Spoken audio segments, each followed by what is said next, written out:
Excuse the pun, but Twitter seems to be on fire over this story again. Let's discuss Kai in Season 11. If I had a nickel for every single time someone incorrectly labelled this story arc as out of character for Kai because of possession, I would be able to remake Possession. When you put this argument in its most simple terms on paper, it makes enough sense, right? Kai, when he lost his powers here, was determined to continue the fight. No sword, no powers, no problem. We can do this, guys. What, did you guys poop your pants? Why are you walking like that? Whereas when Kai loses his powers here, he feels inadequate and wants to give up. Aspheera stole my powers, remember? I can't help. Just go without me. I'd only get in your way. But this argument, while sound on paper, ignores one very important thing. Context. So in order to convey why this and this are different, I'm gonna play you some clips. This is different. Lloyd is at stake. I'll watch over you from now on.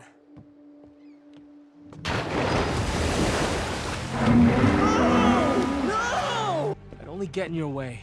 Possession is different because 1, Lloyd is at stake, and 2, no one has their powers. Whereas in this season, it's exclusively Kai without his. This is why he feels like being the only one without powers in a team full of a demigod and a bunch of elementals would drag them down. Kai is not bummed out because he lost his powers. He's bummed out because in comparison to the other members of his team which still do have their powers, he feels useless.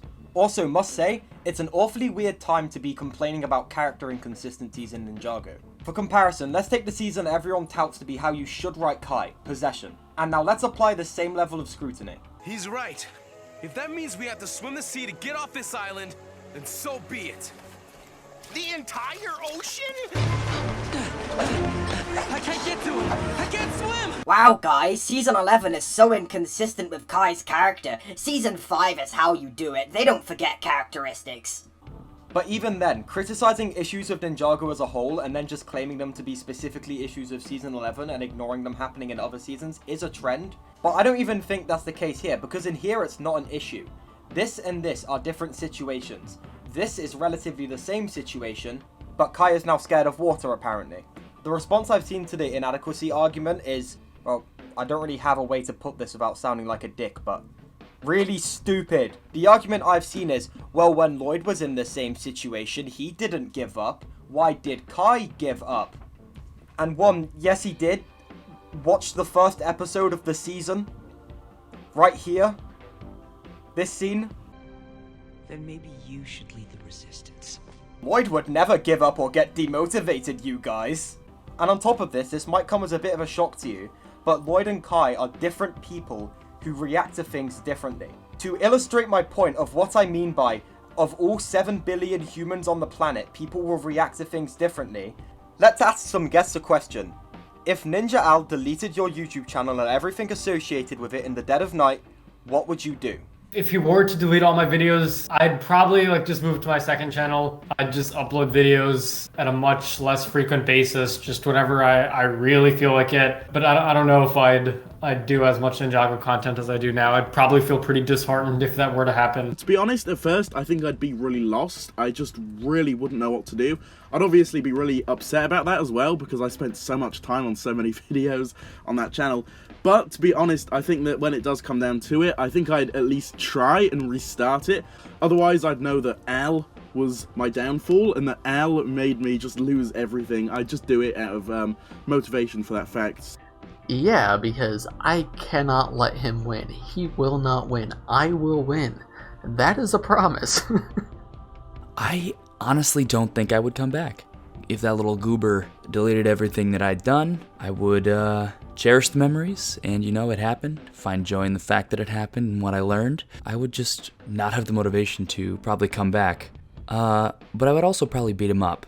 I think I'd be quite sad. Obviously, I'd be a bit depressed for a couple of weeks. But realistically, I've tried to quit YouTube before. You go through burnout periods where you're like, I don't want to make videos.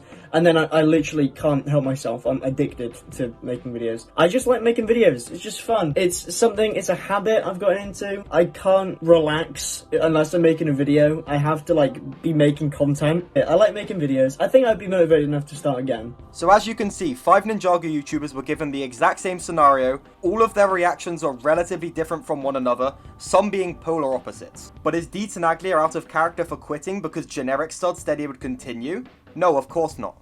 So calling Kai's arc in this season bad writing because he doesn't react similar to how Lloyd does is dumb. I don't really have any other way to put it, it's just dumb. So yeah, in conclusion, Kai being mad about losing his powers makes perfect sense within his character, isn't inconsistent, and isn't bad writing because he doesn't react the same to a completely different character. As for the rest of this story arc, I want to discuss it at some point, but that some point isn't today. But anyway, that is why Kai in Season 11 is completely in character. What do you think? Let me know in the comments below. And while I'm here, I just want to say thank you so much for the support on these videos. It really means a lot that you're all enjoying the stuff I'm putting out.